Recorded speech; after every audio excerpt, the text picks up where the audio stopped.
There's Milo. You sit there. You sit there. Hey, there we go. Hello. Are you leaving us already? All right, just Milo and I are going live. Now, Milo, we're here with a special guest today. This is Milo, the neighbor dog. And he comes, he's a volunteer. I expect his owners are going to come and knock on my door any second because there's a sign out there that says, Milo is here again because they're always looking for you. He comes to our house. He was already here one time already today. And yesterday he was here too. And two people came to get him yesterday. And then a man came to pick him up this morning. And then just now, some other person saw him in front of my door, a total stranger, and she knocked and she said, is this your dog? Because I think he wants to come in. I said, he's not my dog, but he can come in anyway. But I was just about to do a live stream and I have a lot to say. And I know that I have to leave to pick up my daughter before 8. So I'm just going to do the live stream even though he's here. He's a very, very good boy. And I was looking for another volunteer. That was excellent. So I kind of wrangled him, and I have an idea he would rather be running around the apartment right now. Hi. Hi. No tension, please. We have a wide variety of dogs here today. So Luke was going to be my guest. You know, I always try to put a, hi, can you sit in the chair, please? Because I really just want to start talking. Here, you come up here. That's your spot, Luke. Sit in the chair, please. Come on up. You're the special guest. There. And then we have an additional guest. We have an additional guest of Milo. So it's and the third dog.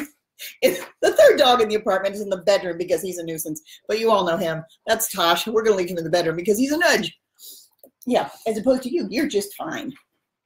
All right, because we do have lots of stuff to say. A lot of stuff to say. You're all excited. You're a happy-go-lucky little dog. All right, let me check my notes.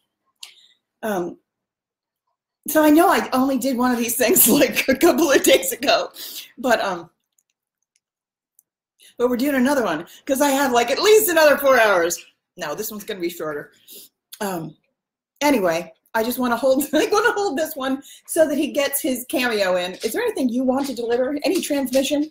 I was just about to do my live stream when they knocked on the door and said you were waiting again.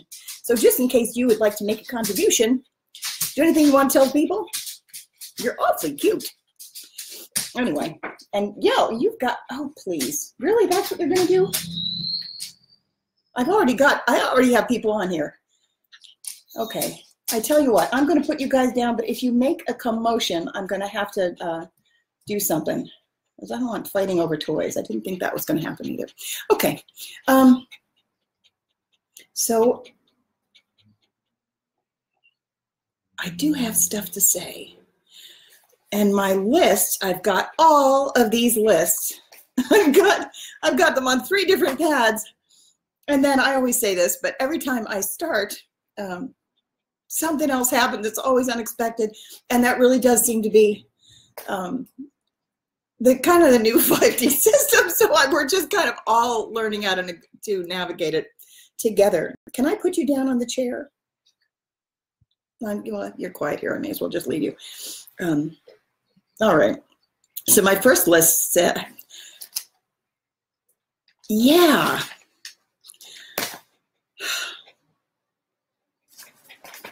I have all kinds of ideas.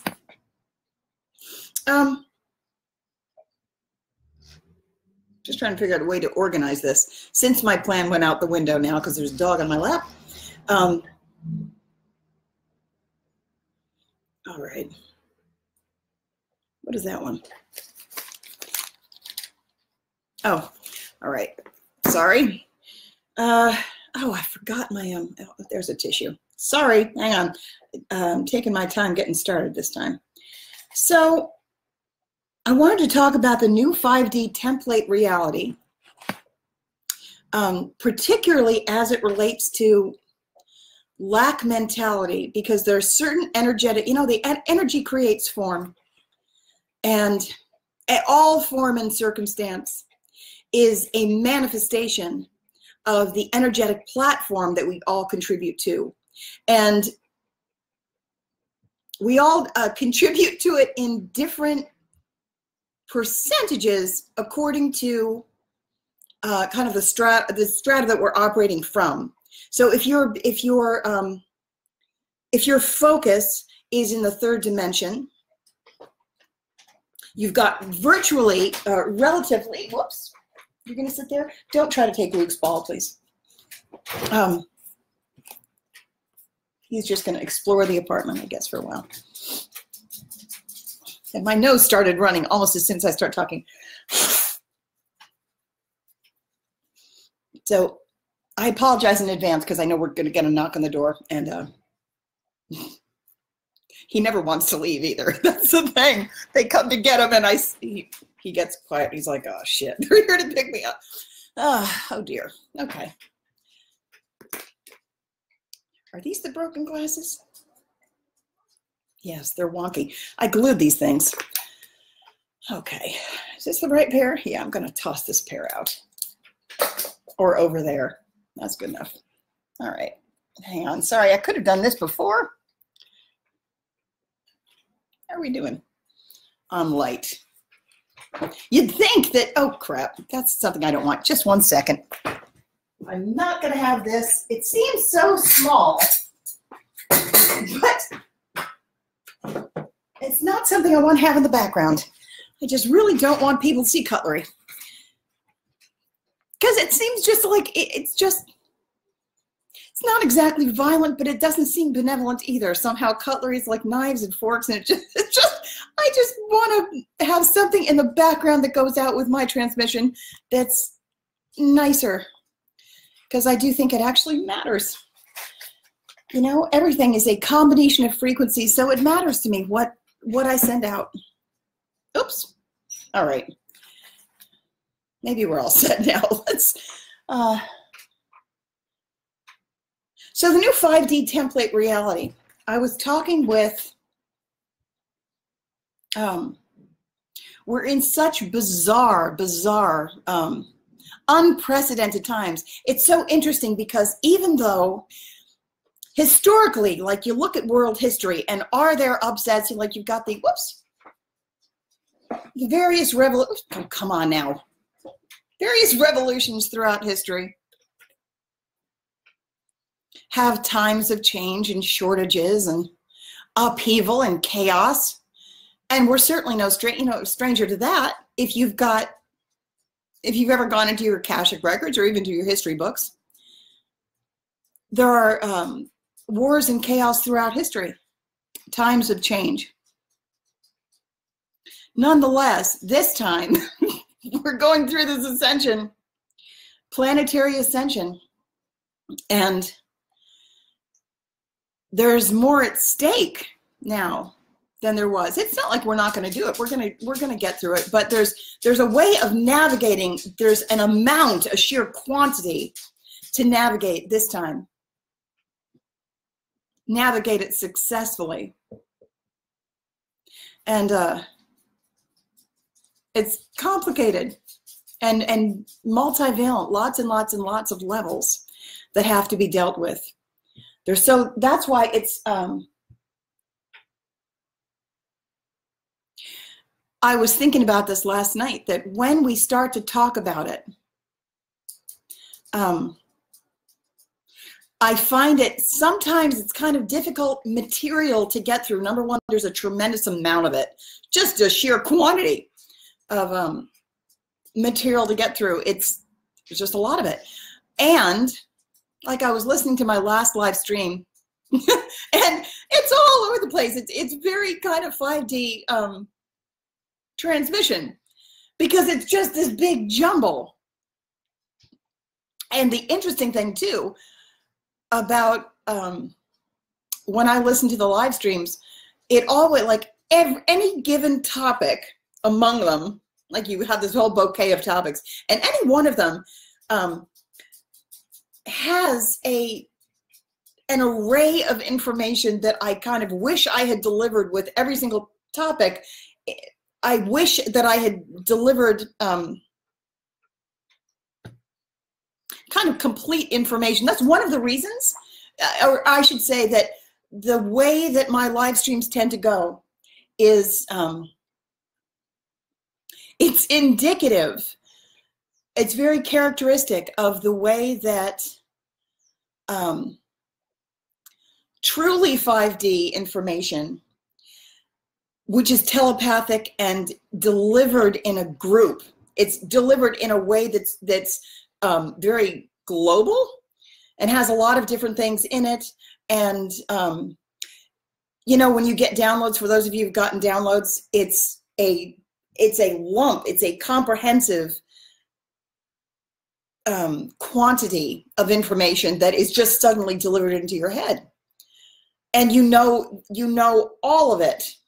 So that's why we're having a difficult time in translating, because what the information wants to do is come through in as a whole.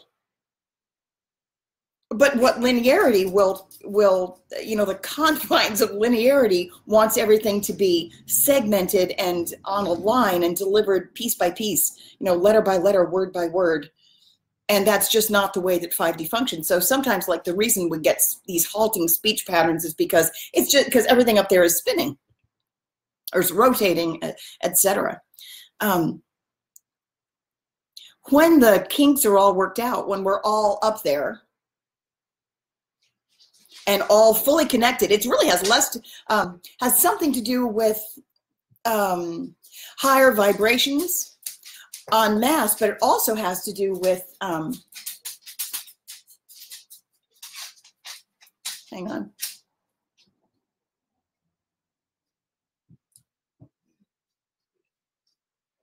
I lost my train of thought because there are dogs running around. I want to make sure no one's getting into trouble. I was talking about comprehensive,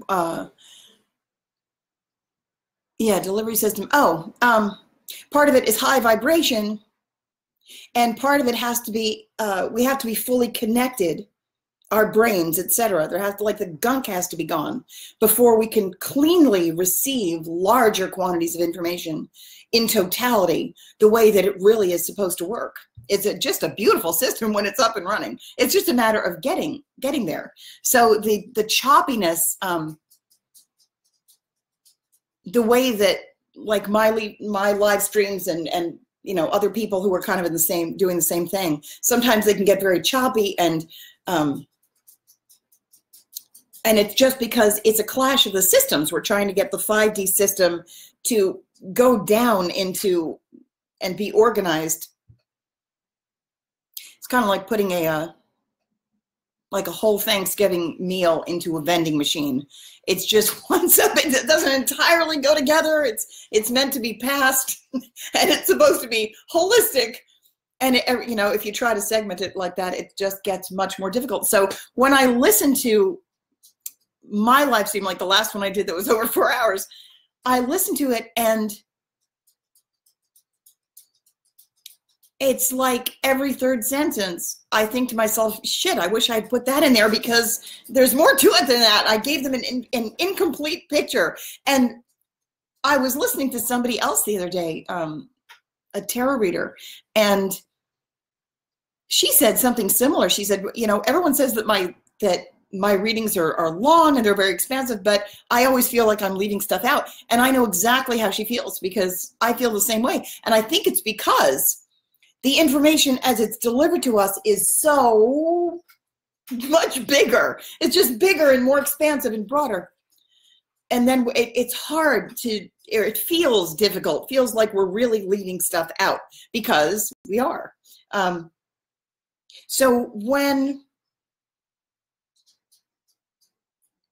I want to say actually not, they're giving me this information now. Rest assured, it won't be this way forever.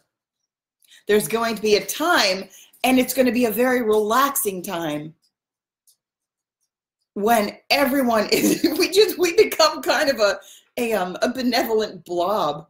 It's not like we lose all of our individuation, we don't, but it's very relaxing, and it's in the relaxing that where the dilation comes in. And when you dilate and relax and you think, oh, I guess I didn't have to stress quite as much.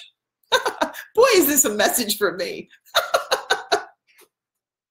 I didn't have to stress so much because it's all going to be fine. It's all going to be fine. So I was talking, so I wanted to, I have an idea already that this live stream is already shorter. So funny being able to see down. Sometimes when you already know, like, I already know that I'm not going to get everything done in this live stream.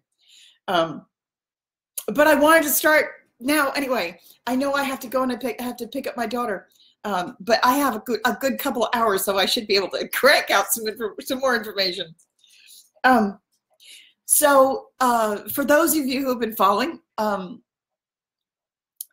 Maria Teresa has gone to us. She's flying out to LA today. She's going there on assignment for the Light Army. And so I've been talking with her daily. I was talking with Sarah Adams yesterday. We're all working with the financial system, which is obviously linked to like every other system.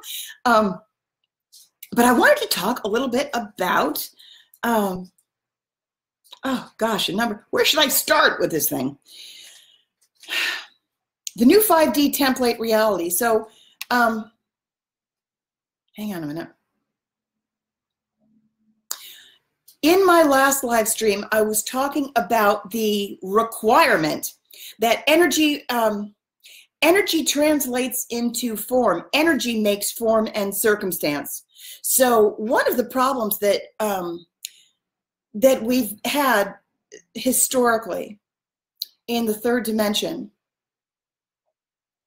is that we keep trying, and it has been kind of we all know why it didn't work, and we were kind of trapped in thinking that we had to approach it that way.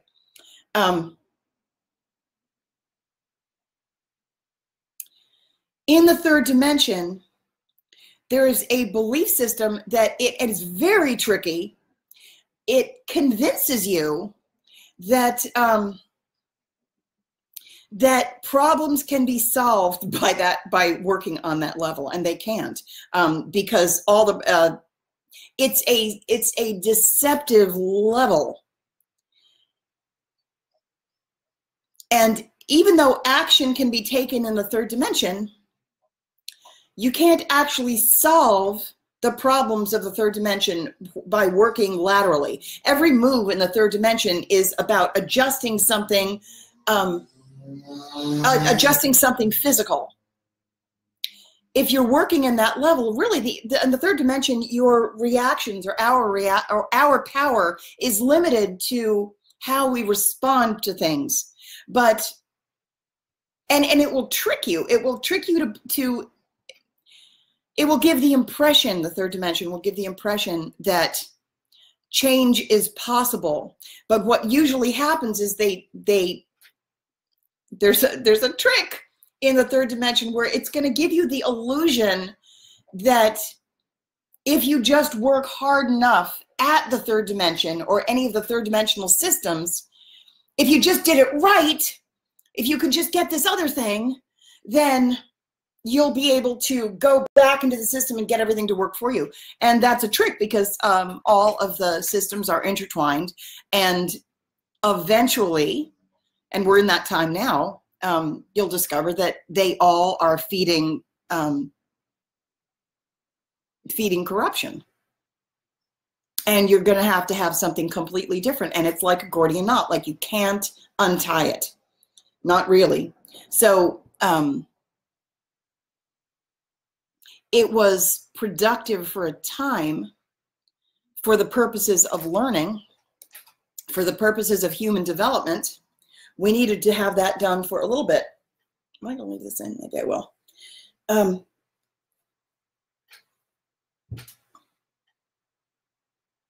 The same way, you know, it's harder. Like it magnifies the problems. The creation of duality serves, and as duality is increased,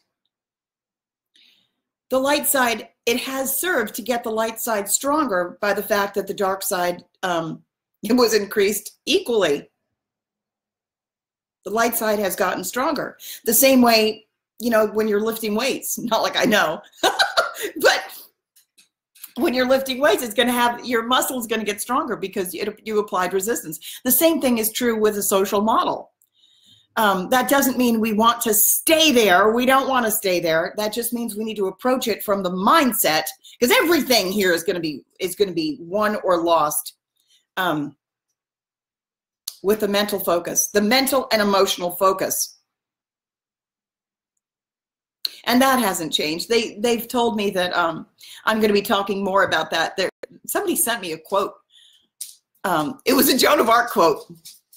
And nothing's changed. It was the same thing then. They said something like wars are won or lost first in the mind. That's absolutely true. Absolutely true. And I know it's not going to be in this one because I have to talk about something else this time. But I do know that at some point, I know I say this all the time, at some point, I'm going to wind up doing an entire live stream, one about battle tactics and probably several other ones about, I'm going to be talking about things that happened during the Joan lifetime and how so many things have not changed, because the way you win things is actually by using your mind. And certain battle tactics, maybe I'll foray into it a little bit.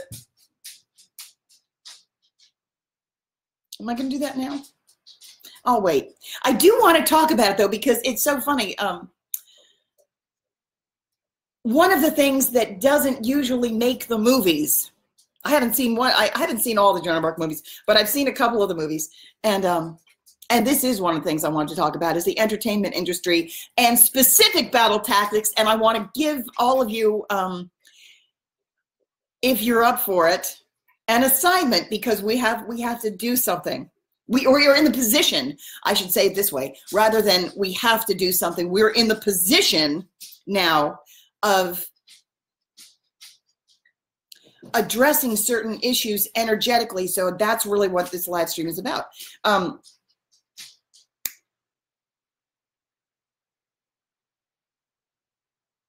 So I do want to,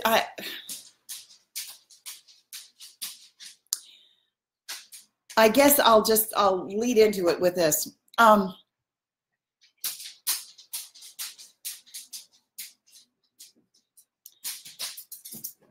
That when we're talking about battle tactics, number one, a lot of battle tactics, like when you think of that, I think there's a tendency to think about people on the front lines, and that's certainly included. But this is an interesting kind of battle. It's an interesting war. The actual war is not for territory, because in this particular instance, because, you know, like I started to say this before, at some point I'm going to have to organize this material and you know, write the book or organize it in such a way that I can present it. You know, like how David Icke goes on stage and he like fills up stadiums and he's on there for 3 or 4 hours and he's got a PowerPoint presentation. That's the kind of thing that I feel like I need to organize. I need to make one of those things and do something like that. I think that would be very helpful. And I also think that we have enough woke light workers now that we could accommodate that, and it would give us a leg up. We need to convene and have, how's that for battle tactic? We need to convene. There are a lot of people doing group meditations, etc. This is uncomfortable now. For some reason, my head always bothers me on these things. It's like I get ready to do a live stream and I think it's fine, but then I'm on here, and I'm just irritated. My head bothers me, and whatever. It shouldn't bother me. It just does. No, I can't have a bar head either. Damn. Oh well. Whatever. I'll do my best to stay focused. Except that the problem is I'm looking at myself at the screen. Ah!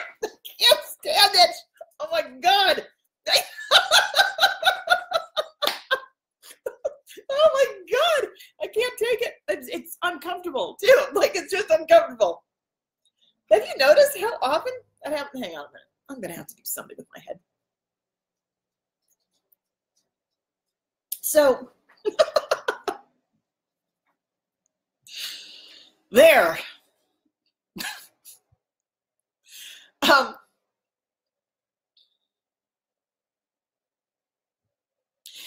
Group meditation, like guided meditation, you can do so much with that. But then, and we need more of it, like we totally need more of it. But then what we also need, there's stuff, after I recently had a session with Barb Brewer, and it was right after the session I had with Heather. And everything, as you've heard me say before, all of these things are sequential. So I'm watching the way it's building and what stage are we at now. And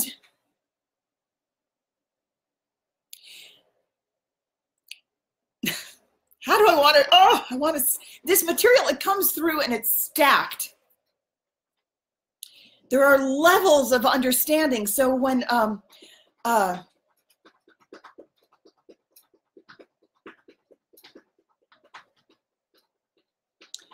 there's an energetic transmission. Did you feel the energy just pick up?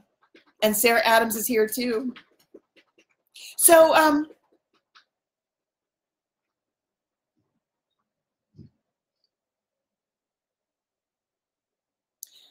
hang on, I'm trying to figure out a way, just a second. Because when it comes in, it's really going to come in. And you're already getting upgraded too. Like I can feel that you're getting upgraded. I've got around 6 different streams of information coming through. And the one that I started to talk about, I want to talk about Barb Brewer's session, because something came through, and that there are like 2 different, even if we're talking about her sessions, there are 2 things that I wanted to address. The reason I'm bringing it up into this transmission, because it relates to an assignment that the larger group is ready for, and that's what we need to do. There's actually an assignment, but it's an assignment that that requires background information. So that's why I have difficult time sometimes organizing this material, because I want to preface it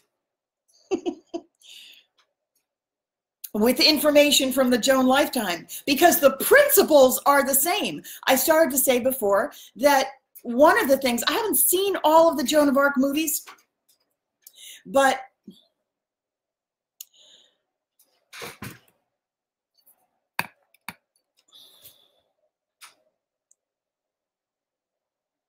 I was there. So I know, like, we're talking about the story, and there are certain things that, hell, is this with us? Light, my head. Someday we're all going to fix it. We're going to fix it, right? God damn it.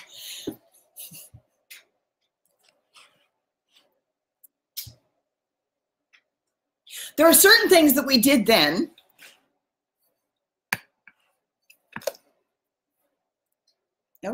Nope, that wasn't it either.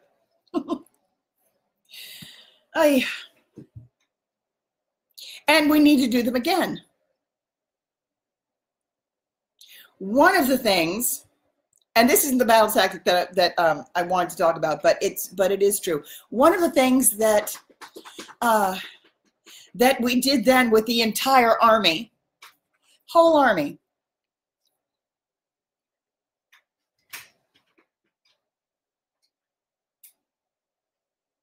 if you haven't, this particular thing is probably in, I'm sure it's in a book, and it's not real. I've never seen it in a movie that I've watched about it, and it wasn't in the documentary, but I can tell you that it's true. One of the things I did then, during that lifetime, is that every individual soldier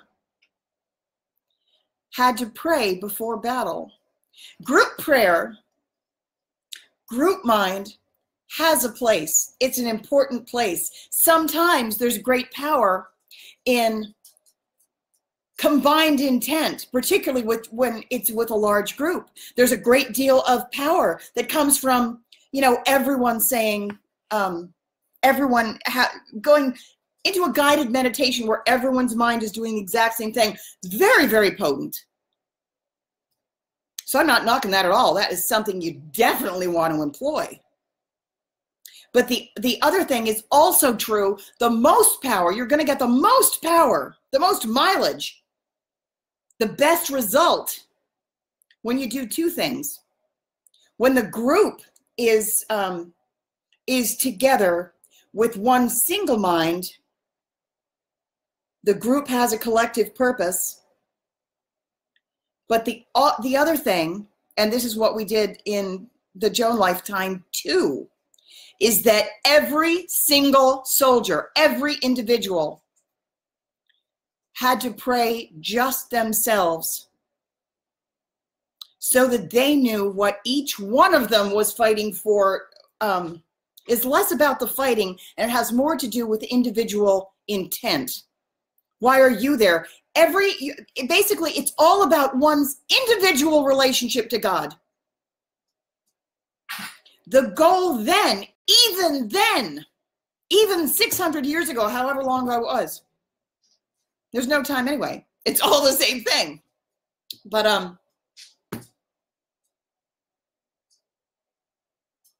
even then, the goal then was to plant the seeds that would multiply, increase, so that we had these things, had these skill sets available in sufficient quantity so that we could get through the portal now, get through the ascension gateway now. Every person's individual relationship with God must be sound. And you really have to know why you're there. You really have to know why each individual is there. So you have to get yourself right. So before each individual, before we went into battle in the Joan of Arc lifetime, we had confessors there. We had someone to hear confession, which, yes, was that bastardized, of course, but that's not what I'm talking about. I don't mean like a confessor like in the Spanish Inquisition where they're going to, you know, torture you until you say something they want to hear. That's not it. There is actually great beauty in confession, and there's power in confession too. What it's really about is turning one's own individual attention towards self-inventory so that you can go forward in a clean conscience with your mind toward an aim where it's about you and your choice and how you're going to apply your own will, your own self. They're coming to get the dog. 1 second. Hi there. You ready? Are you ready? Yes. Here they are. Come on. What? Here he is. I see it. Sure. He's so nice. He was on Facebook with me. I'll see you later. Bye-bye, honey.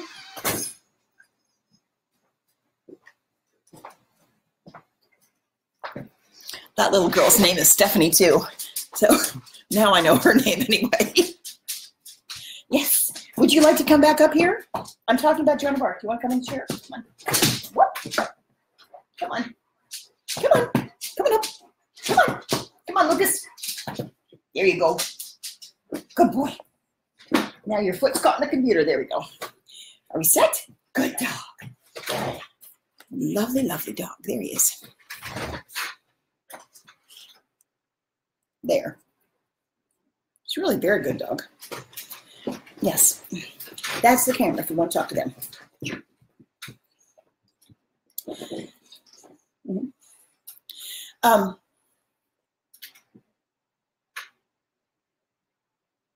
So there's combined intent, but then there's also the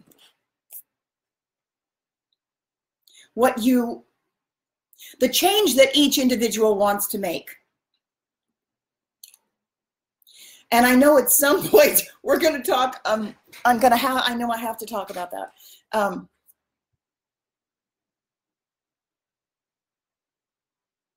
Before every battle, everyone confessed, each individual was asked, and actually I was kind of I was a tough cookie then. You weren't allowed to be in the Army unless you did these things. It was important. And it still is. It's about vibrational hygiene. And everything is going to be won or lost in the mind first. And it has to be a genuine connection.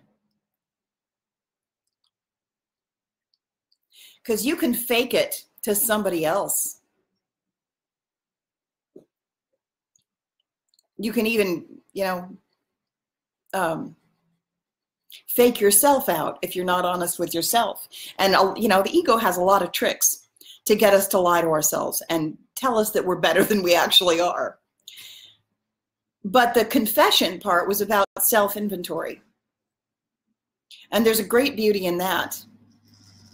At that time, the density on the planet and the belief systems were such that having an external person to confess to was helpful.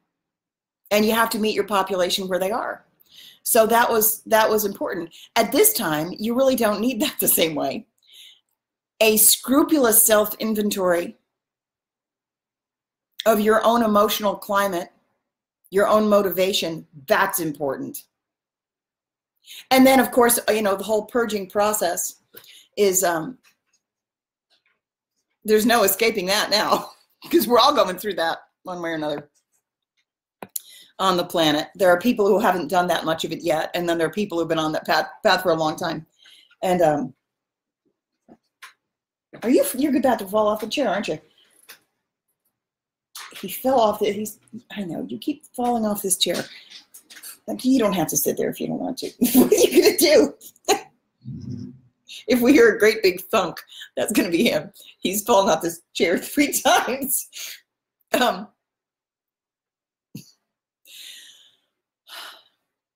So that was one thing. You had to confess.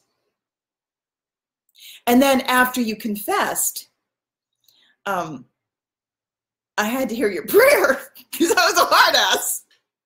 Every person had to pray themselves, something not scripted. So that's the thing that we're doing again.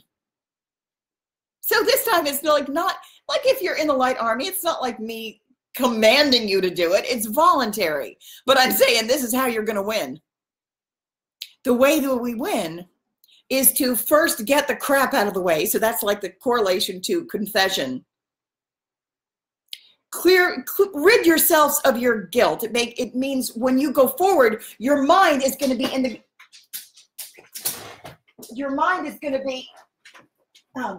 the right place, and you're not going to be worried about, your sins or whatever, any external circumstance. It means that when you show up, you're going in with your mind in the right place. And you're going in with a personal intent. It's all about intent. Intent is just a clear decision. And you have to know why you're there and why what you're doing it for. So every person had to have pray their own prayer. So, because what we're really after is the individual connection, so that every last person, every last soldier had their own individual connection, their own individual intent, their connection to God. It was clean, and then it was individualized. So that's that's basically the platform that we need to go on now. Some things have shifted a bit, but it's amazing the number of things that are the same. Nothing's changed. the battle tactics are still the same. And also, you know, there's no time anyway. But the reason it's important, because the war overall, you know, it seems like there are all of these individual wars. The same way it seems as though there are individual peoples or individual anything. There's really not. It's like basically just versions of the same freaking thing that just keeps repeating. And when you take our experience of time out of it, it's just one long blob of conflict, which has certain things are in place, and it hasn't shifted. Or I should let me amend that. It has shifted. The way you approach it doesn't shift, because the populations change. But the war really is not for territory. I mean, sometimes there are places where it's for territory. It appears like it's for territory, but really everything, the battle is all for energy. And on this planet, the real battle is for consciousness. So this is where it takes us into battle tactics. And this is where the topic loops back around, and I want to talk about the Christ identity, seeing yourself as an high-level aspect of God. We need to really claim that. There are two kind of camps of thought that more than that.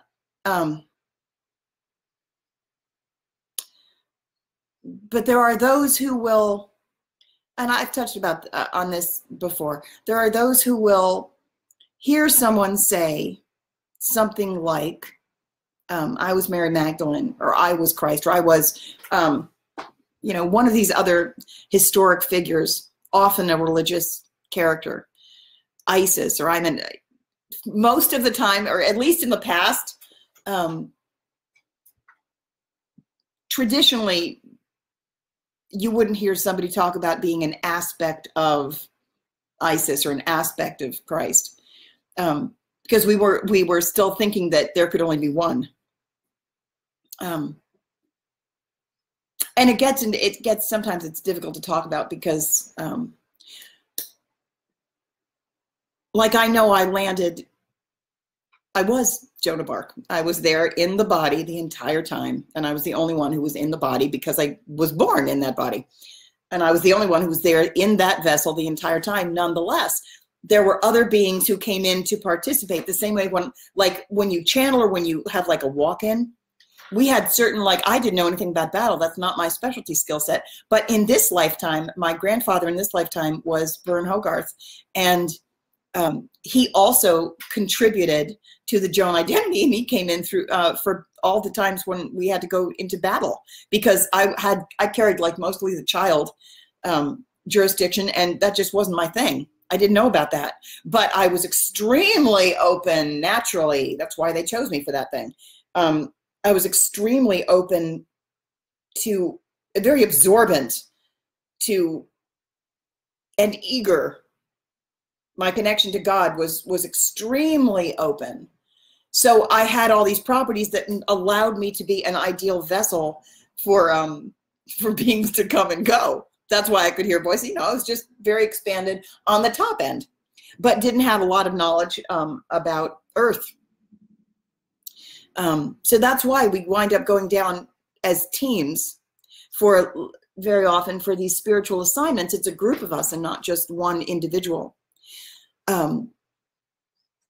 So even from the get-go, even in that lifetime, there was one being labeled Joan of Arc, but more beings participated, and I just happened to be the one in the vessel for 100% of it.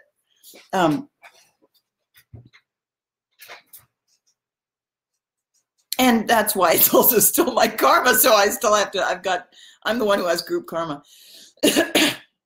related to that, and other people do too, but primarily it's me. So that's why I'm the mouthpiece, and I know that I'm still going to be finishing my job, because we didn't finish it.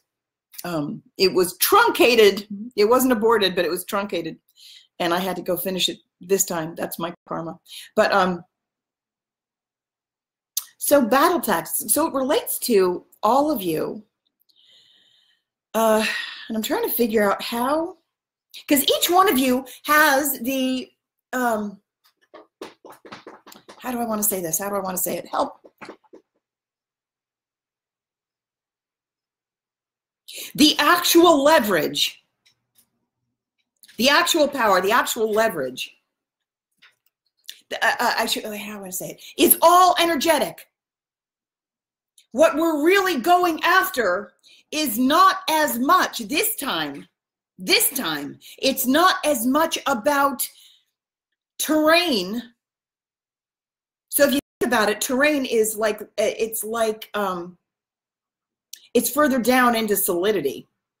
So even as just the same way the war was more three-dimensional then, and we were fighting over land, we were fighting over terrain and power that was all dictated by, you know, borders. But really, so now the battle, the game board has shifted. In some ways, it's a little more honest now, because at least now that we can bring into the conversation the fact that what it's really about is for energy.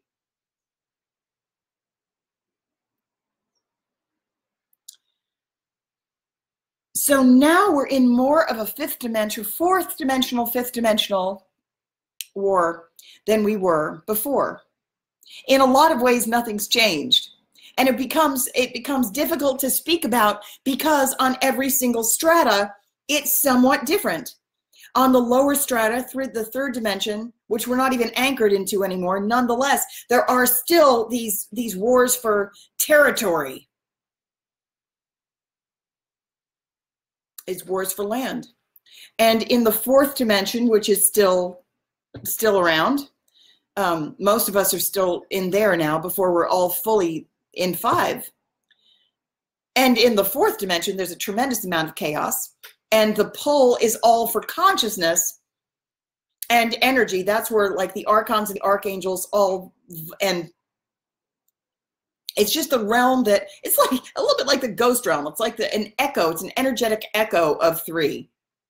Everything goes through 4, and it starts to solidify, and there's a lot of vying for. It's a tense realm. Fourth dimension is tense, but a tremendous amount of shifting goes on there. So that's where like ghosts are largely in 4, and that's why they're like semi-solid. And when you first die, that's where you go initially to kind of, it's like a little bit of a holding pen. Like before it comes down, it's just the midway between the energetic realm and the very physical realm. So there's a lot of vying for consciousness there. And then in the fifth dimension, it's very, and then it goes up from there. But 5 is very nice. So we're just focusing mostly on getting ourselves as a large collective, getting as many people up to 5 as possible. So it's a process, because there's so many different groups. Tremendous amount going on. So the way so in terms of battle tactics,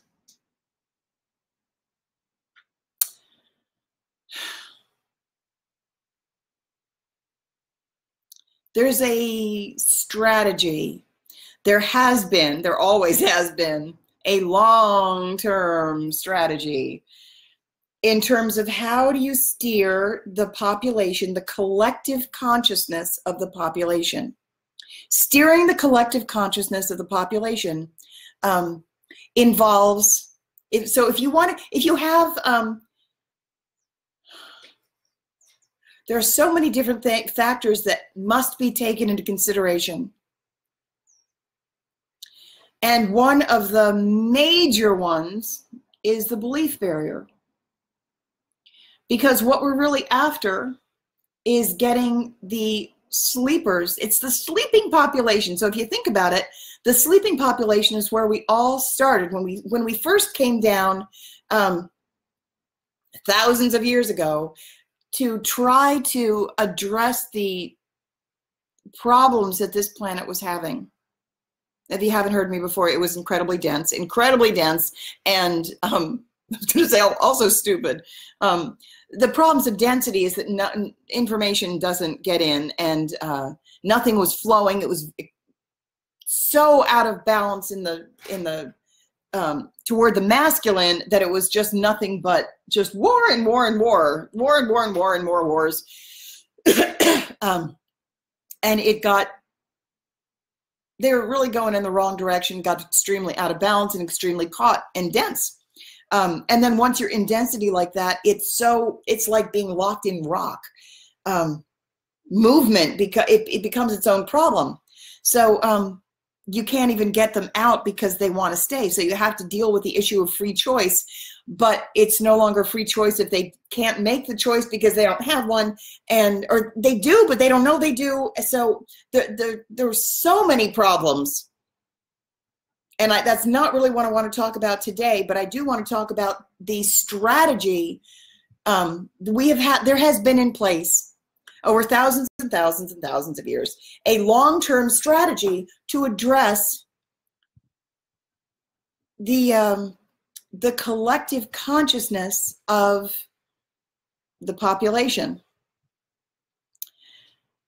And since one of the compounding issues, one of the factors is that it's a free choice planet, so you have to get people to go with you willingly.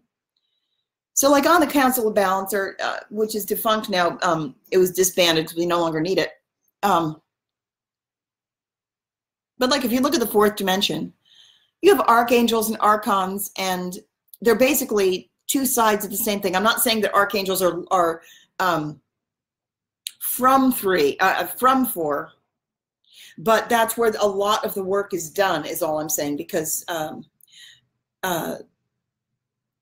that's where you kind of have a light side and a dark side who will go in and act as intermediaries to the same degree. So whatever the archons are doing to manipulate, to pull dark forces, or I shouldn't say it that, I should say it differently.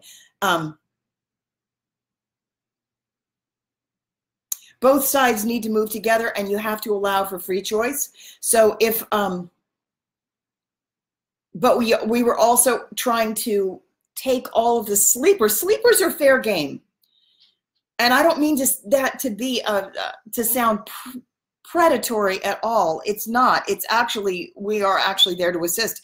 And for that matter, so are the archons. If you are negatively oriented, because you know, we have to allow for free choice. It's a free choice planet. So if I have a preference for light, as I do, I have a very strong preference for light. I have a very strong, but the bigger preference, you know, even having a choice for light would be me inflicting my own preference on you. So we're trying not to do that. You have to allow for the fact that there are people who prefer dark, and they are locked in a third dimensional planet, or had been. So the Archon, the fourth dimension, was used as an operational base for the light side and the dark side to kind of start to take their own people, or move their own people who show themselves by virtue of vibrational drift. You know, we can see who prefers what.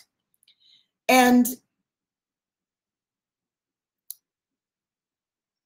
even though as somebody, if you're asleep, you're still making, you know, if you're asleep, you don't know that you're like the direction of your soul is online. You don't know that, you don't know usually what's at stake. You're not really thinking in that direction. Most of the people who are asleep, and they're making kind of automatic choices of like entertainment or what they eat or whatever. They're doing things in a very automatic way.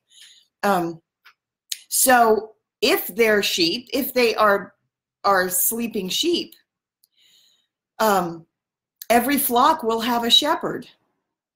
that's just the way it is. So I've got mine who kind of drift toward, if you are somebody who's a sleeper, but you have a tendency where you like certain things, and you don't like other things. You don't want to watch, you're not somebody who's going to watch Law and Order. You're going to kind of go toward, Disney movies or something happy, wildlife documentaries, something that's more or less non-violent. Wildlife documentaries can sometimes have I was thinking like a lion taking down a zebra, but you know what I mean? Like your own choices are going to be higher or lower in terms of vibration. And depending on where you position yourself, it's kind of like you're going to go into somebody's classroom, and the person who's in charge of that jurisdiction is going to kind of become more or less a leader, or like an icon. That's how these things develop. And you're probably already doing it to one degree or another, even if you're asleep and you have like a favorite celebrity and you watch all of their things. You're attracted to them for a certain reason. So even though we're in this time that where all icons are coming down, they said they have served a purpose up until this point of this great shifting. They have served a purpose, and it was very important at that time to have people in the public eye who would be wise stewards or something. Basically, you need a wide spectrum of people who function, or needed a wide spectrum of people who functioned in that capacity. In order for there to be a lot of free choice. Because free choice is going to be maintained as we go higher. Just everything is just shifting. We're in this weird time. But what I started to say is that I had a session with Barb Brewer, and her session was so interesting. I asked her if I could mention it, and she said she didn't mind. It was so interesting, and it leads directly to what I was going to talk about, because there's an assignment that,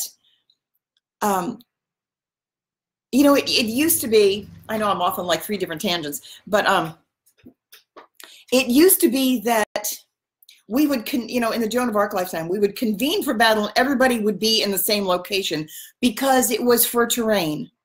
So we kind of all had to be, more or less, an army would go out as a group of people on the ground to go and accomplish something. But that was because we were fighting over territory. And this time, we're vying for consciousness. So one of the biggest tools we have at our disposal on both sides is entertainment. Getting past the belief barrier. The belief barrier is by far the strongest of the walls, the barriers that we've got to get through. And the reason, choices of entertainment, there's been so much manipulation.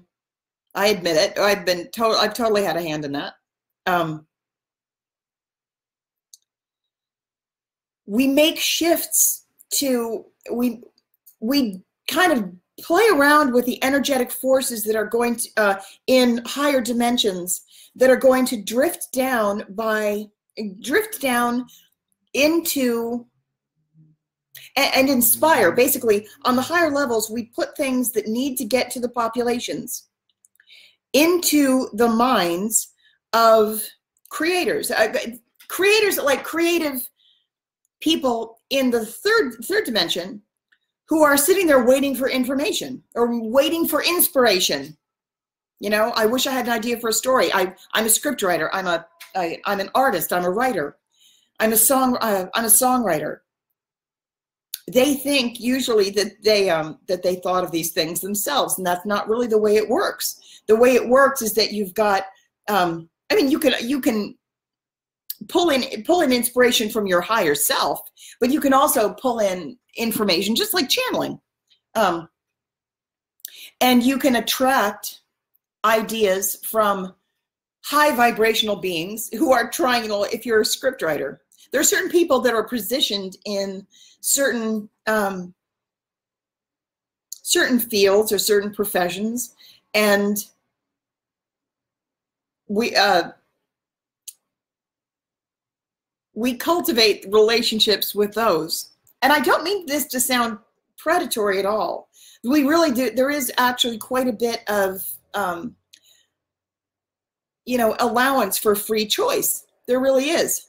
Because if you're somebody who wants to write a story, but your own personal vibration is low and you have a preference for darkness, then you are somebody who will be drawn toward, writing horror or doing something like that.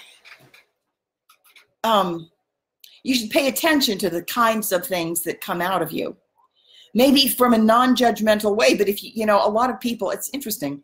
A lot of people think that they are, they think of themselves as very positive people. I know a lot of people like this.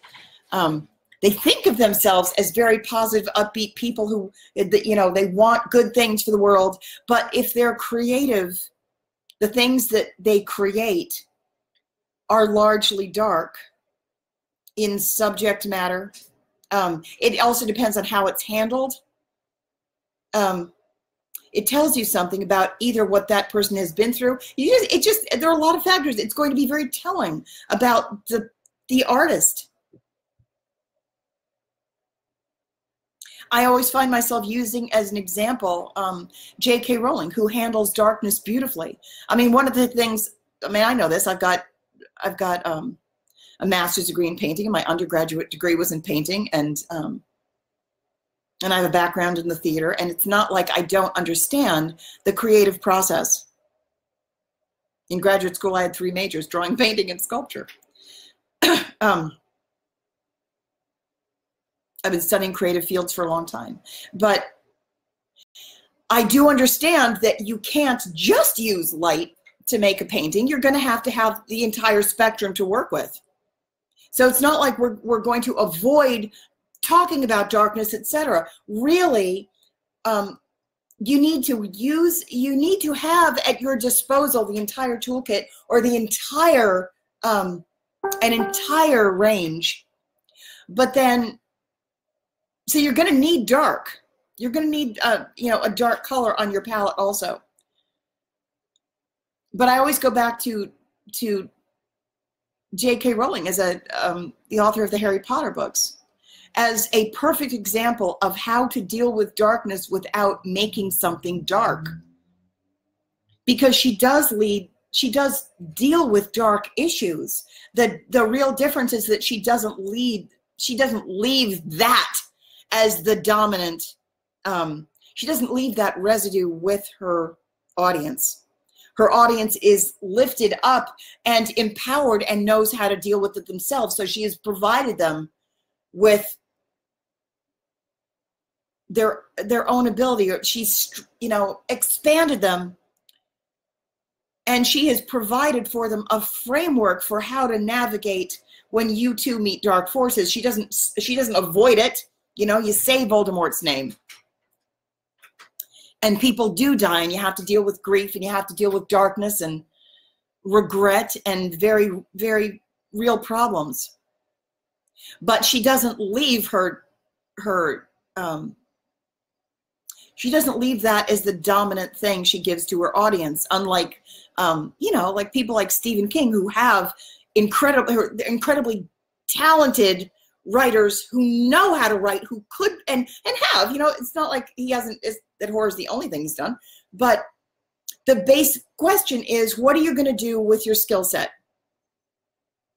Who is your audience? And in the past, we had, it's going to be important, because in the 5th dimension, we're all stepping up our creative game. Manifesting is going to be faster. Your thoughts are going to manifest faster. If you intend to go up into the fifth dimension and play on that level, you can't bring your horror writing stories with you. You can't be producing television shows that deal with serial killing. We can't have that, and have that contaminating the consciousness of the people. There was a certain amount of leeway in the third dimension where it was a time of polarity where it's like, make your choice, make your choice. And too often, a lot of people said, well, I'm gonna watch this because it's the only thing available. So, and I feel like, you know, having something on the background, but it is not benign. These influences do something. So you have to start choosing from a much more conscious level what you will or will not allow into your own mind. It's important. So that brings me back to battle tactics. In my last live stream, remember I was saying that a lot of people are being moved, being prompted intentionally to go to Los Angeles, Hollywood, California, Southern California. Not the only place, certainly, but there's a large group of us who are being sent on assignment to Southern California because there's so much of the entertainment industry is in that region.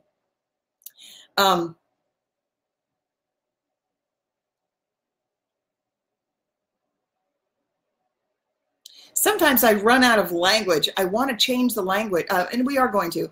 We're mid-process changing the language. By the way, we're also mid-process of changing the climate, and that's going to be a whole other live stream. I'm going to wind up. I thought I might do it in this one.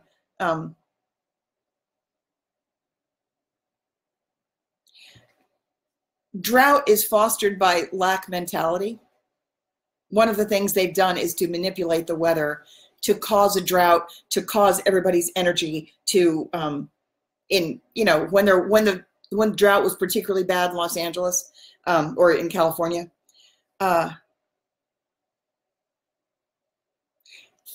If you, it will probably help if you start to consider when you hear the news or when you hear anything about current events, start to think about what that's doing. What is the effect this is having on the collective mindset? Because if you can just see through what's happening, it's going to go a long way toward undoing it. When there was a drought in California, and granted, yes, there was a drought in California, but it was a drought that was caused, and what it did was made everybody go into fear and lack. Ta-da! Isn't that the old game? You know, it's the old game. They're doing the same thing all the time. So we are being positioned, and when I say we, I'm talking about there's quite a large group from the Light Army are going into Los Angeles, and I can say this without the dark side already knows. Like, I'm just talking to the Light Army, but it's not like we have anything really to hide. Number one, I am choosing. I'm setting the intent to go forward in full transparency. We're coming to California. We're going to change change the entertainment industry. We're going to change the weather. We're no longer going to have drought. We're going to be addressing the weather. We're going to be addressing the economy. We're going to be addressing the homelessness issue. And we will definitely be addressing collective consciousness. We're taking over that entire industry. So it requires a lot of light workers in that region. So if you didn't know, you know now. So one of the things that I wanted to come forward, how am I doing on time? which doesn't really exist, but it's 622. Okay.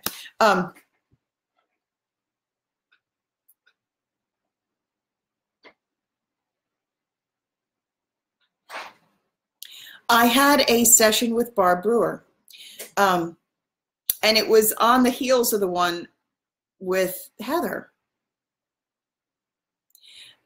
And I did talk a little bit about the one with Heather, but I'm not going to talk about it. And now I'm going to go back to it. I just want to kind of put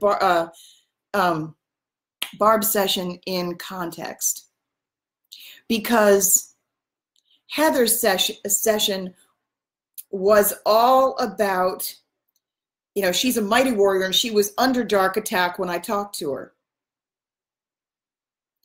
And she is someone who is carrying the energy and doing a certain job that is all about battle. And it's kind of like the analogy that that I used. It's kind of like if there was a marching band, a huge marching band, or a whole parade, an entire parade, going down the avenue in one direction. And let's say that's like dark force advancing. Someone like me or like Heather it's like we're going single-handedly through the parade in the opposite direction and just clearing space, clearing everybody else out. We're meeting the resistance. That's the front line. It's like that. In Barbara's case, her session came on the heels of that one, and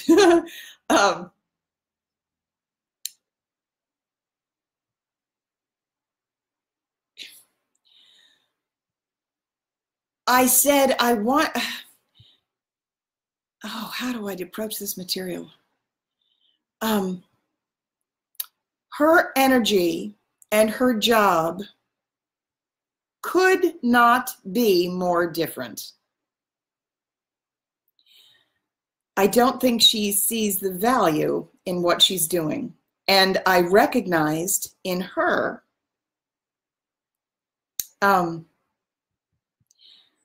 you know how I said that every single person I work with is representative of a group who's doing the same thing. So it's important, the job that she's doing, it seems like it doesn't come with the same kind of trumpets or like fanfare or something. It seems like it's anonymous now that I've just mentioned her name. She's protected. She's doing something that seems like it's not as flashy. I could see that she didn't quite understand the importance of her job. And I want to, I could see what the importance of what she's doing. I could see very much why she is so very needed and very valued.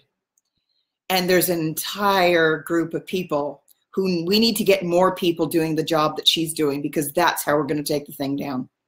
And none of you are in any danger by doing this at all. You're all protected. If you choose to step up into this task, I would ask you, please step up to this task. It's important. You have far more power than you know about, but you need to claim it. You need to claim it. So she thought she was doing kind of very unique, like a lot of I've seen a certain number of people who are, they think they're doing nothing, or they think they're what do I want to say?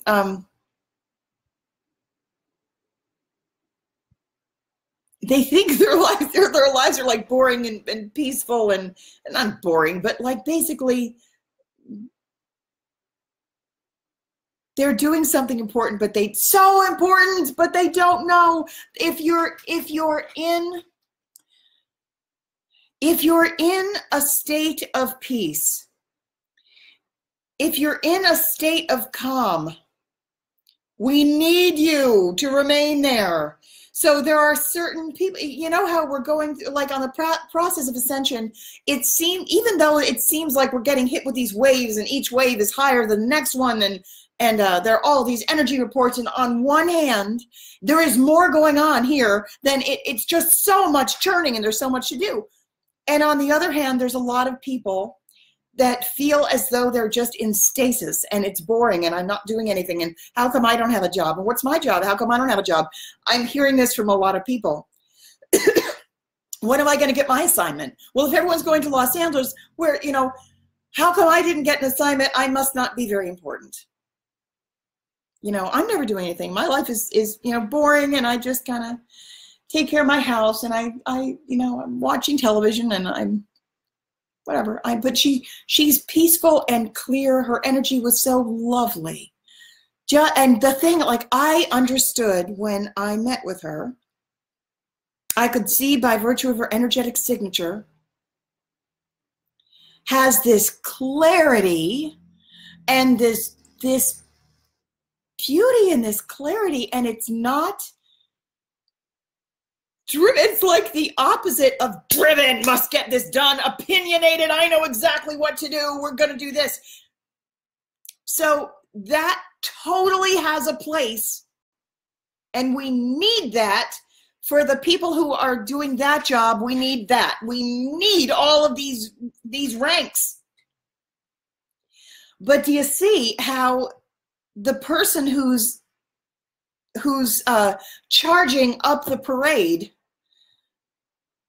in the opposite direction, you know, if the Nazis come marching in, we need as many warriors as possible to go and to be able to hold that place single-handedly and go marching right down the center and be able to hold their own. But that requires a person to contain, to be able to handle a certain amount of resistance. Non-resistance is a vital thing to be able to have as well.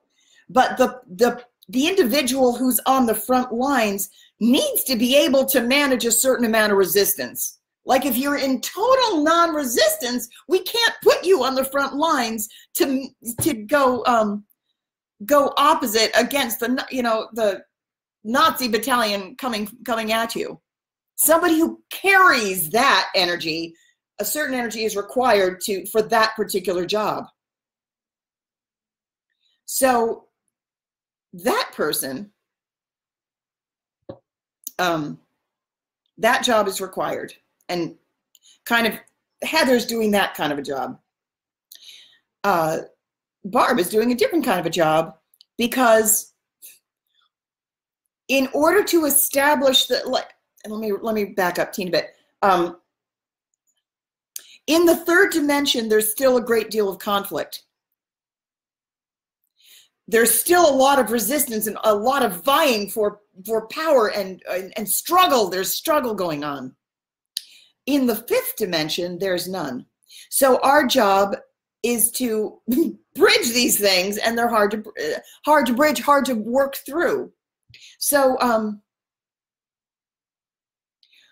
what we need to do, it's not going to help us at all, our joint cause. It's not going to help peace on earth for everyone to be the kind of light warrior who fights the darkness.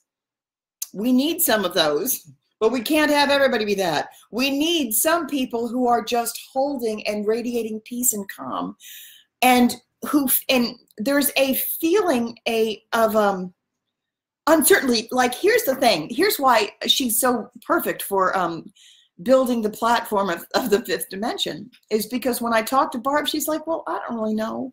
I don't really feel that strongly about anything. And, you know, I don't know, you know, I just kind of drift.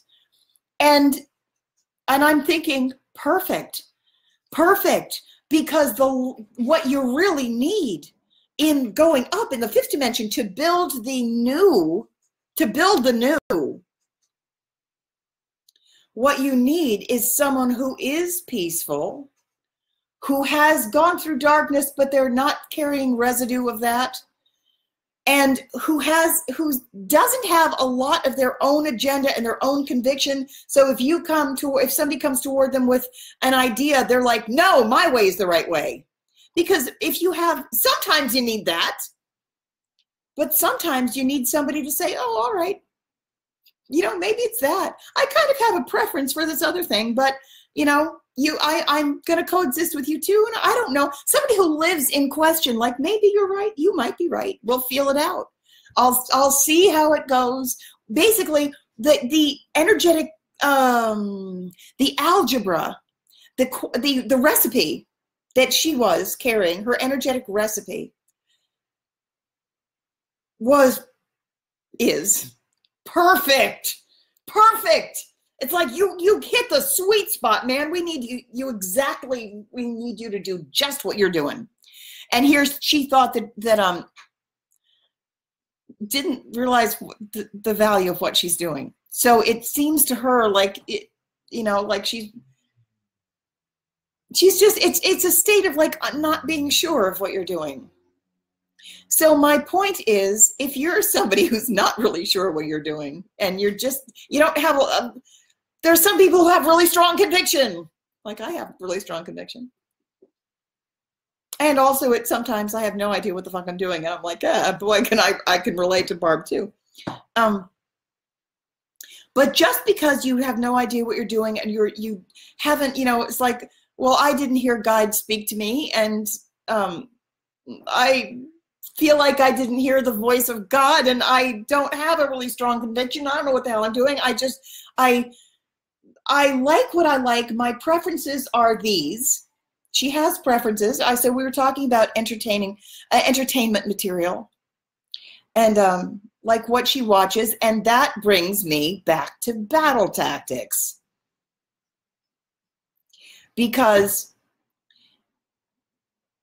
and it brings me back to Christ identities too. So for all the people, and I'm not saying this is necessarily everybody, because it's perfectly fine to say, well, I'm not an aspect of any of these people, I'm myself. Great. If that is where whatever, own it, claim it, do it. More power to you. That's what sovereignty is about. That's what we're after. I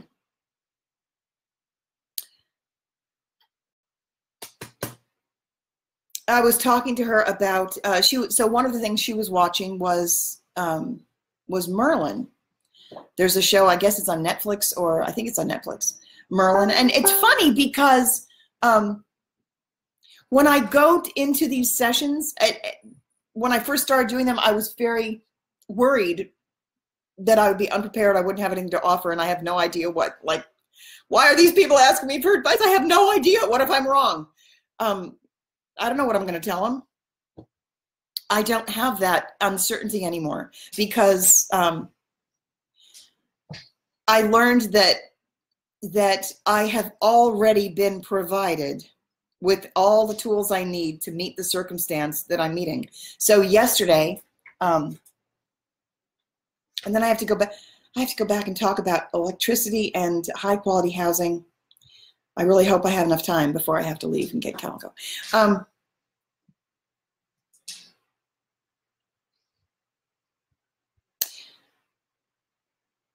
So as it happened, Merlin isn't a series that I follow, but when I was looking for something to watch, I tried a couple of episodes, and so at least I knew what she was talking about.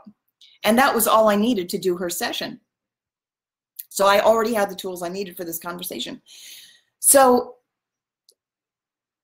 I asked her if I could use her session as an example, because this is exactly what we need all of you to do. The first thing you need to do, before I continue, remember what I said about what we did during the Joan lifetime, because if you're listening to this, chances are you were there too. Groups incarnate the same way we reincarnate with members of our family, members of our immediate soul group. We also reincarnate together in larger groups. So if you're listening to this and you're somebody who follows my work, there's a very good likelihood that you were there in the Joan of Arc lifetime as well. Or in any of the other ones, because it's all the same thing. It's like the armies, we just go from throughout history, still fighting the same. Down with the tyrants. Liberation. This is the time I think we're gonna get it. But so she was watching Merlin, and we were talking a little bit about that, and she said that there were first of all, it's interesting because she's got a twin sister who I have not met yet, but I hope to. And I guess they both watched that show. So what was interesting is that I didn't see this part of the show, but she told me that at one point there's a white dragon. That there were certain things in the storyline that she thought should be different. And I agree. And so there was something something happened with this white dragon in the show Merlin, that it was turned toward evil. And she said, well, I didn't think that should be right. I want the white dragon. So I imagined that the white dragon turned into like rainbows and butterflies, or was turned back the opposite direction.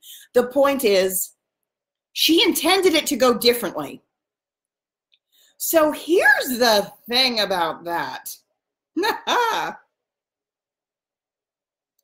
When people are, when the portion of the population who are sleepers are largely the passengers in the car.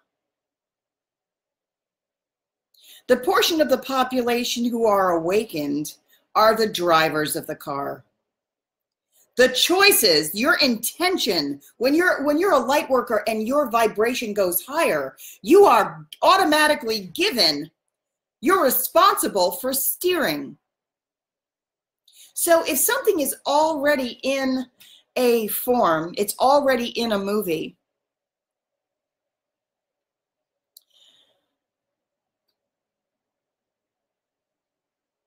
it's almost like, this is one of those things like I want to say two things about it and they're both true. They're both opposite, but they're both true. On one hand, if something, we know this, in the third dimension, or in the fourth dimension too, if something is already in a movie, it's too late to change it, right? Right. If you're talking about the viewers who are seeing it from the third dimension. If the belief, for the third dimensional viewers, that's static. For those who know better and who are doing energetic work, can we dart in there with our own intention and say, I want that to be changed? One thing you can do is say, from the position of authority, but that means that you have to claim it. That means that you have to claim it. So if you're saying to yourself, this is where you've got to watch your self-talk. You've got to, the first principle is that everything in your world is going to be an extension of you. So that means that you need to command yourself first and say, I'm going to change this right now. And watch your mind for self-doubt. Watch what your mind tries to talk you out of by saying, well, I can't change that. I'm just a viewer. It's up to the movie producers to change it. It's too late. I can't change that. Bullshit. You change it by claiming that you can do it, by knowing that you can do it. You reach up into the energetic platform and you can tinker around. You can say, this is what I want to have happen. And I choose that the storyline of this goes toward benevolence. And I'm taking my power right now, and everything that you could be specific or you could go general with this. So the more specific you go, there's a chance that you're going to get maybe a conflicted idea with somebody else. For example, if you say, well, I wish that Okay, here's a better example because I watched another episode last night after I spoke to her. And in the episode that I watched, they were fighting a griffin. And I love griffins. And it was portrayed as an enemy. The griffin flies down, it can only be killed with magic, and Merlin kills the griffin. And someone else takes the credit. So I was seeing from the position of like things I would like to see different. And I'm no stranger to like even medieval warfare, even if you take all of those things into consideration. I watched that whole episode. Probably a lot of you can relate. You ever see something you're like, oh, don't do that. Like even if you're only like watching a horror movie or something, and they're like, let's split up. You're like, no, don't do that. It was kind of like that. Like I was watching this show thinking, you're an ass. You're an ass, and you're an ass, and you're a jerk, and that's a stupid thing to say, and you should never, and just part of me, a substantial part, was like, all right, just let me in there and give me the whole fucking army because all of you are idiots. You're all idiots. It needs a woman's touch, not to get too sexist about it, but none of you are trying to make peace. I can arrange this entire thing so that it actually works. Stand down. I don't care if you're King Arthur or not. You're still being a bit of a dick. That's just what I thought. And I was like, why are all of you so, not one of you have approached the griffin in any kind of a way which is going to yield you a better result? No wonder it's a stupid show. Anyway, so that was my own take on it. And I was thinking to myself, what I want to see is this. Instead of going to hunt the griffin who's in a cave, and he's like, he's in a cave, he's not bothering anybody, leave him the hell alone. And then so they send men into the forest with spears. They're like going to go hunt this thing. I'm like, well, number one, that's your first stupid choice. I wanted to send them all back to the castle, put a witch on the job. I'll go right up and say, hi. Hi, I love griffins. So when I was watching that show, I thought to myself, you know what should happen? You know what should happen is we should have this other thing. And I said it out loud to the air. I said, I'm calling on my divine power, and I'm choosing in this moment to shift this to a benevolent outcome that allows the griffin to live, allows mythological creatures to live. And I'm choosing that because I'm tired of, I'm no longer willing to tolerate this same story repeating.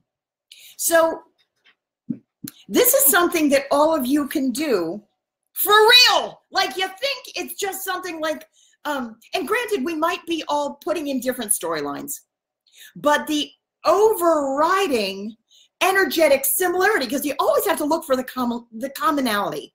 If all of us who have high vibrational leverage, it really, like when your vibration goes up and you start to awaken, you gain more energetic leverage. For real, like I'm not shitting you at all. You gain more leverage. So your opinion, you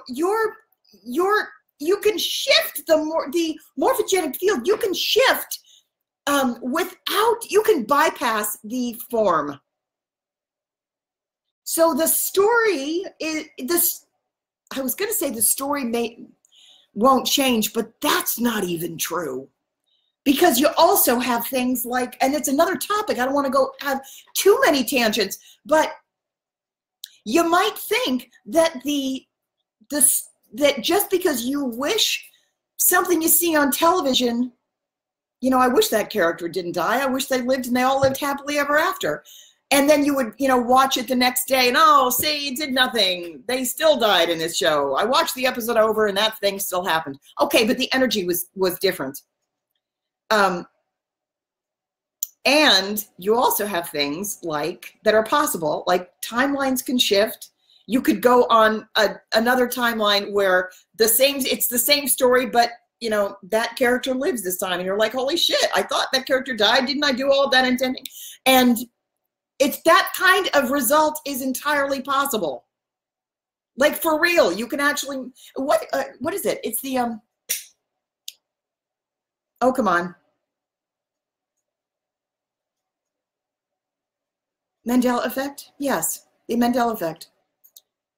That kind of thing happens all the time. Don't discount it.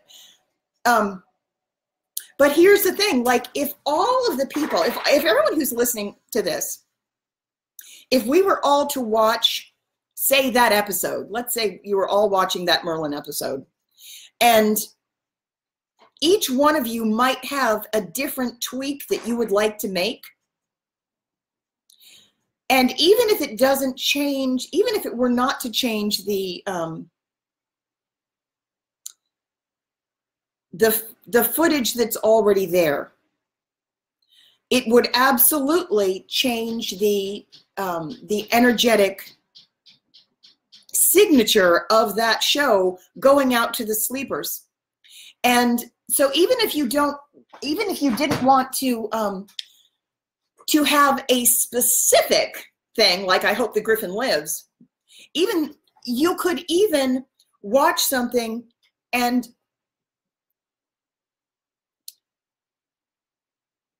once you have cultivated your mind and your ability to harness and work with energy, as a lot of you have already, if you have any of these energy healing modalities, if you meditate, what I'm asking for you to do now is apply that skill set to a strong intention of benevolence and benevolent effect, so that anything that might be pointed toward darkness be eliminated, brought back to 0 point, and redirected toward the benevolence, the upliftment of the population and the viewers. So there are certain, I know I'm going to be getting into this a lot more later.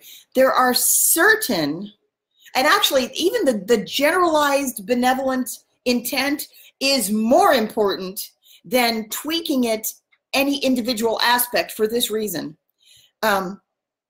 Individual aspects are often put there for a reason. And remember when I said that that I'm personally responsible for the energetic stream that led to Disney. The Joan of Arc, it started, the long story, I talked about it, started to talk about it a little bit in a past live stream, but there, in the Joan of Arc lifetime, I inadvertently started an energetic current that it went down to Walt Disney, and it began the Disney Empire. And we've used that. We've put certain things very deliberately into mass consciousness, because the way to bypass the belief barrier is to introduce certain ideas as being fantasy, because you're always trying to get the population of sleepers to agree to something. And I know it seems very manipulative, the Archons do it, but we do it too. Because you've got to get them to agree to something. And sometimes the sleepers, you're trying to get an agreement, you're trying to get them to agree to something for their own benefit. And the upshot that what we're really trying to do, ultimately, the ultimate goal is to actually give them back their own power. But there was a time in the third dimension where we're trying to get them out. We're really trying to get them uplifted. It was a very difficult thing to do, because if their own brain is always saying, no, no, no, no, no, that's impossible, that's impossible, that's impossible, well, then it's impossible. They're just shutting us down all the time. So in order to engage their mind, get their minds into an open space where God can get in, when their own creative capacity, where they could even, maintain their natural state of imagination, which they're born with, but then the third dimension shuts it down. The conditioning has typically shut it down. So in order to keep that open and rev it up, reach the children, keep that part open, encourage the imagination, or get into minds that have been closed. We have utilized stories because they say, okay, I'll just go along with it. It's a willing suspension of disbelief, right? I'll go along with it since it's just a story. It's just a stupid story. It doesn't matter. Well, that's not true at all, but they think it's true. So they will watch something and go along with it. So what we're trying to do is get them to go along with something good and consider that something could possibly happen. And it's the belief barrier. Once you get past that, it's closer and closer and closer and closer to eventually being something that they can imagine as being reality. But that has taken a long time to do. So we've deliberately put certain things, tons of things, tons and tons and tons and tons of things, elements, even individual elements, into the entertainment, into the stories, into the songs, prior, because we're trying to bring the population along. And so one of the things, I'm not going to really go into it now, but I will go into it later. I will tell you this little piece of information. Sometimes certain elements that seem, how do I want to say this? You know how different groups are attracted, like demographics, different groups, populations are attracted to certain things. Like the fan base of X-Men is different from the fan base of, like Disney princesses or, PBS. Sometimes if we need to get a certain energetic signature, you know how like everything has an energetic signature. This pair of glasses has an energetic signature. It's made up of a specific combination of frequencies. Sometimes, if we need to get a certain energetic signature to a given population, or to a large group of people who are in a number of different demographics, we will have some kind of element or some kind of thing that has that energetic signature, and we will find a way to make it go to this screenwriter and that songwriter and that script writer, and all these people think they thought of it, or they're gonna somehow have it written into this script, but like the elements are connected differently, but it's the same thing. Here's an example, because I'm doing a bad job of explaining this. There was, for example, one, and it aired in the same week. At some point, if I put together a PowerPoint presentation or something like that, I will go back and find these episodes to make my point. I kind of wish I hadn't brought it up now, but because it's difficult to discuss, but without an illustration. But I'll just give you this one example. There was one week on Netflix, or I don't have television, but it was something like they aired the same week. There was an episode of Legion, which is an X-Men series. And there was that's a whole X-Men series. And then there's also another series that was called Once Upon a Time. And they really had very little to do with one another, except the underlying platform there, the energy streams were all the same. But they were targeted to different audiences, and they have different storylines and different characters. Nonetheless, the energy streams are the same, and we were trying to get, it was from the same soul group, but we're trying to get identical vibrational elements to different populations in order to balance certain things. We're always trying to figure out a way to get to get certain things to the people who need them. And so there was one week, and sometimes it has to be within a time window too. Like one time, there was the capital letter H, which seems like kind of a random thing, and it easily could have been from the perspective of just the stories, the episode of Legion and the episode that was in Once Upon a Time. A capital letter H seemed like it was like kind of totally random. Like you really have to, the storyline just seemed like that had just been plopped in there for no reason. But I can tell you that and it was in that exact week too. In that exact week, we needed a vibrational element, a certain set of frequencies that we just have to get it there and there right now. And probably some other places too that it went. But in the episode of Legion, they made a big deal of it. It was a capital letter H, and he's talking to someone, and doesn't he draw it in the air? I think he draws it in the air. A capital letter H. They kind of made a big deal out of it. How he draws it in light, a capital letter H, if I'm not mistaken. And then that same week, on Once Upon a Time, there's a capital letter H that they do a close-up of, and it's like Hansel's chair.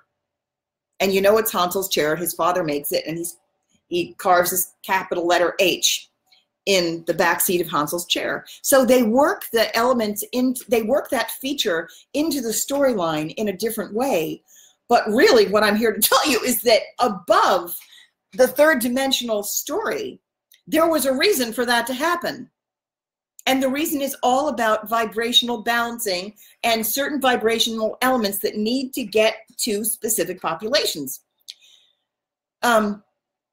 So that said, going back to this particular assignment,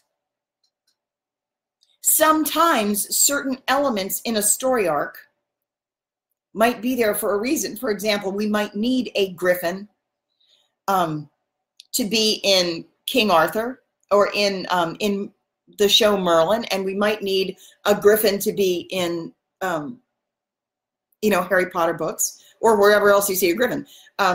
Sometimes you're not going to be able to shift the exact element because that's required. But what you can do, absolutely, and this is what we need you to do.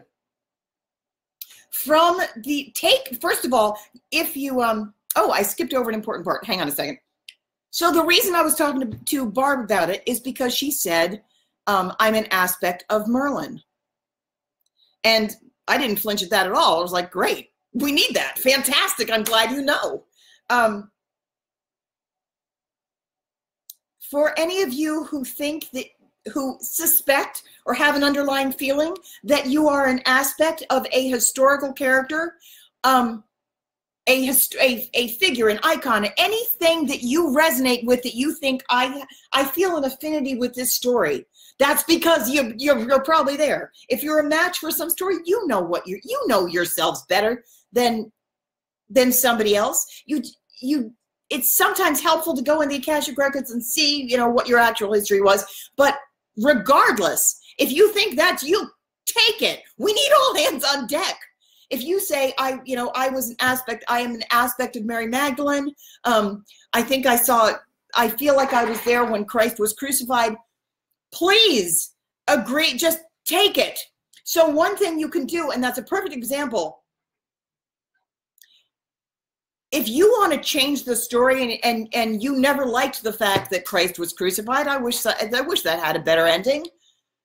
Claim it and imagine it as a better ending. You don't necessarily have to shift the exact element. You could say, I am choosing, but you have to do it from a point of power. If you're doing it from a place of being a passenger in the car, oh, this historical event happened and I wish it didn't go that way, but what can you do? It's over now.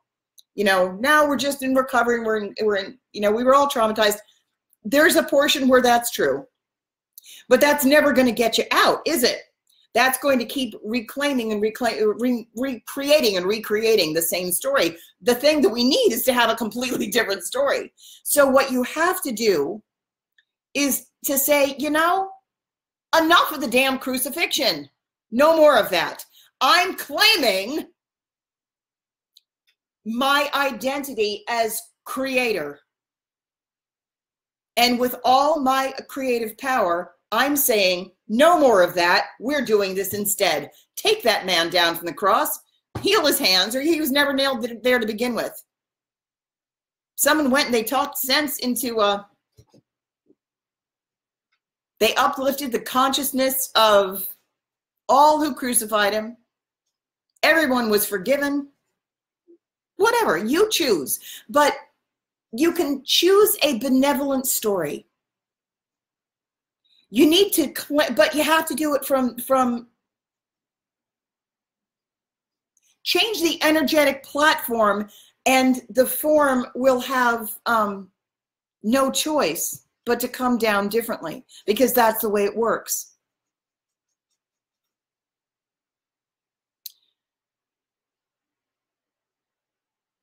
Movies about, and I really do have a personal investment in this, and that's why I think I don't want to say too much about it, but I really think that we need a remake of the Joan of Arc story and tell it differently, because there was a backstory to that too, and it needs a new ending, and the entire energetic platform of the thing must be changed to one of benevolence. I remember as a child, really, as I was a child in this lifetime, and I didn't go to church. We weren't religious, even though my mother was a minister's daughter and my father was, my grandfather was born as a Hasidic Jew.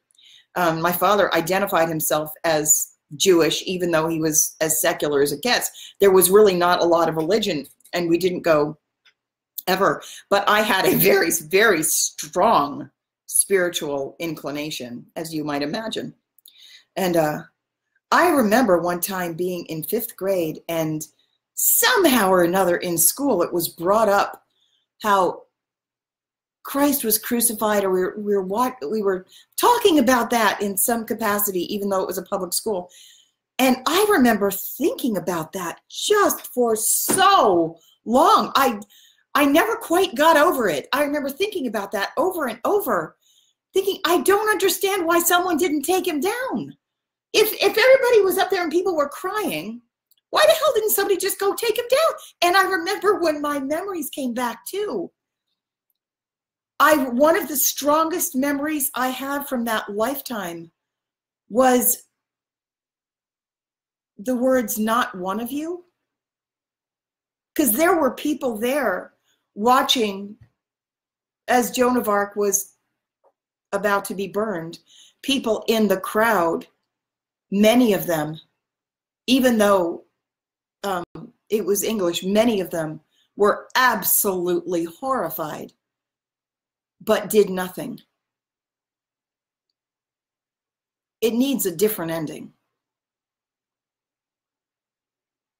And a different ending is still possible, but in order to get a different ending, you can't keep doing the same thing. And you must stop agreeing that that's the way it goes. We can do nothing, that's the way it goes. Bullshit.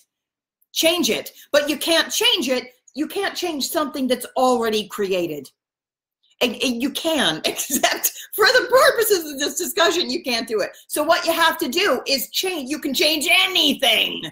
Anything and everything can be changed by getting on top of it. The answer is always to go up in vibration, change the energetic platform, and then when the form comes back together, it is without corruption. And it goes into a form that you like better.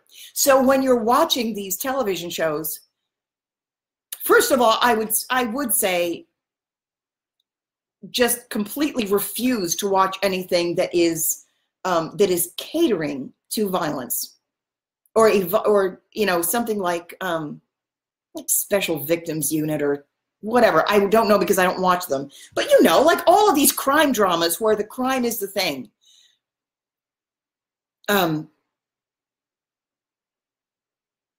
be as careful as you possibly can be with what you put into your mind. But then obviously sometimes, like I watch Midsummer Murders, there's going to be a point where it's more benevolent. But this is kind of in the future. Nonetheless, when you are, sometimes if you're going to watch something and if you've never watched it before, there might be something that comes up that you're not aware of before you say, okay, I'm going to try it. That happened to me the other day. Somebody said, oh, this is a really good show, you'd like it. And then somebody told me to watch the OA, and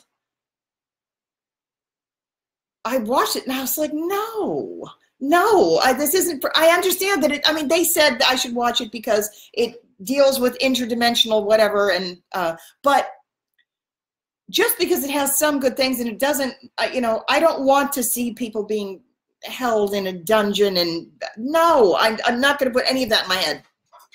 So it was too late. I already saw some things that I didn't want in my head. So what you have to do is say, well, I'm intending that all of this negativity is negated in the energetic platform, and it actually will make a difference. But you can't do it from the position of being, a passenger or somebody who can do nothing. You must actually hold the power and say, and if you feel, well, so here's the thing, if you feel uncertain about your ability to do that, that's okay. Ask for angelic support. Just say, you can pray for the energetic platform too.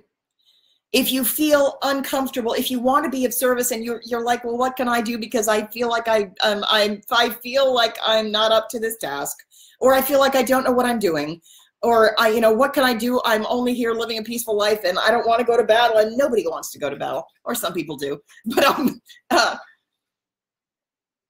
they're ignorant jerks if they think it's a good idea. But sometimes it's required. I get it, having been there myself. Sometimes circumstances really do call on you to do something and get up and do something that's very, very unpleasant that you don't want to do. But it's important.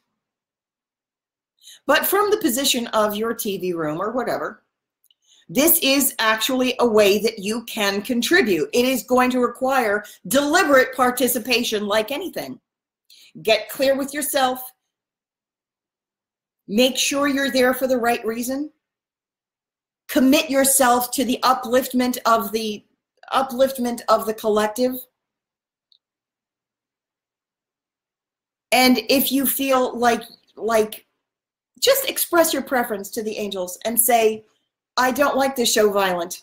I'm intending, that's a very powerful statement. I am, in this moment, intending that this show leaves a vibrational signature of benevolence to all the people who are watching it. Even if it is violence, I'm intending that none of that violence lands in the consciousness of someone who doesn't want it.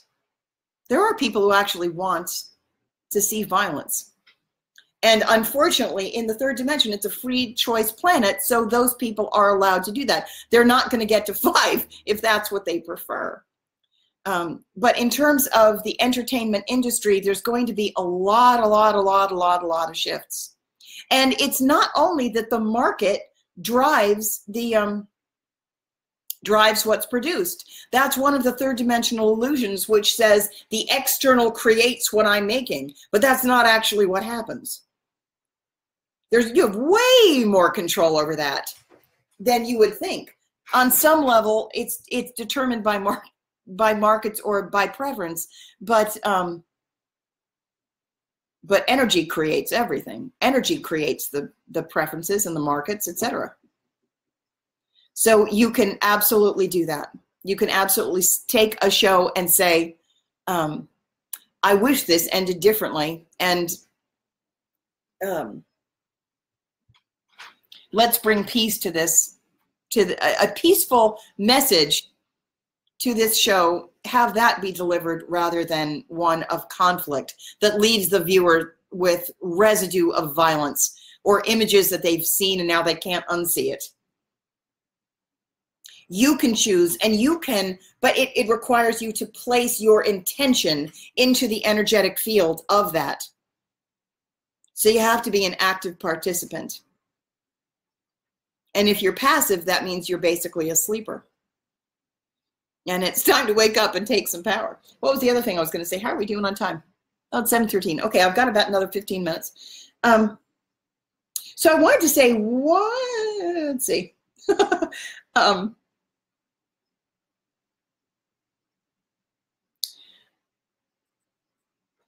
Hang on.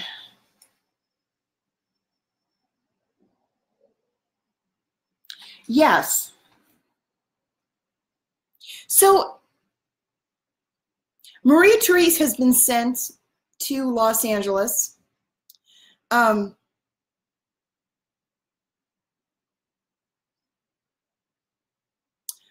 She's been sent to Los Angeles as one of many people being sent there right now on assignment. And she's got specific places that she's got to go, change the, doing specific energy work. But a lot of us are moving out there. And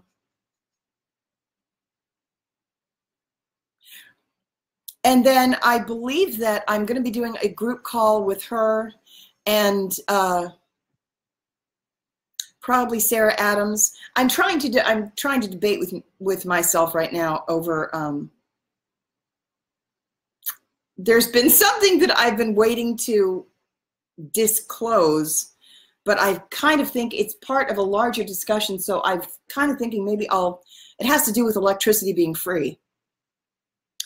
And I kind of want to put it in a live stream that deals mostly with that. There are, in terms of battle tactics, again, I don't love to talk about battle tactics, but I really have been, I seem to have been called to do that recently. And I know that I'm going to be talking about it more. It's not really to my liking. What I want to do is start to talk about creation of the new. That's really where I need to be right now. Because there's strategy that's required there. And I kind of feel like we've got enough of the stuff being cleared that I may not have to oversee that quite as much. Oversee, it's me and a lot of other people. I don't want it to seem like it's just me. I just happen to be heavily involved with the Light Army. But now I'm being called to take to focus a lot more of my energy, less on clearing breaking up the old, solving problems and clearing rubble, and focusing on creating the new. That's really where my focus needs to be. So in that regard, I'm going to be talking about the new 5D template reality, the fact that electricity is actually free. It is actually free. And I want to talk in the next call, probably the next call or my next live stream. I'm going to be talking about why I'm no longer paying my electric bill. And it's still on. And there's a reason for that. I owe about $4,000. They keep sending me things and saying that I owe the money, and I keep getting final termination notices, and I'm not going to pay it. The reason I'm not going to pay it is because it's wrong to pay, because electricity is actually free. It actually has been given to us. So every single time we're paying an electric bill, it's a tacit agreement that yes, we're gonna pay the robber, but it's thievery because it's something that already belongs to us, and everything is in place. There, every time you pay, there's you're agreeing with your money to keep that in place. So there's actually a strategy that I'm not going to get too much into now, but there is actually a strategy to get the population out from that particular bondage. That and also housing. So one of the reasons when we're going to be dealing a lot with the homelessness issue when we go to when a whole lot of us descend in Los Angeles. I'm not saying that there aren't people there now. Of course there are. We're everywhere. But there's a large number of light workers who are moving, being called to go to California. And that general region, we're going to be doing certain things energetically to deal with the idea of homelessness, to change the energetic dynamics surrounding weather manipulation.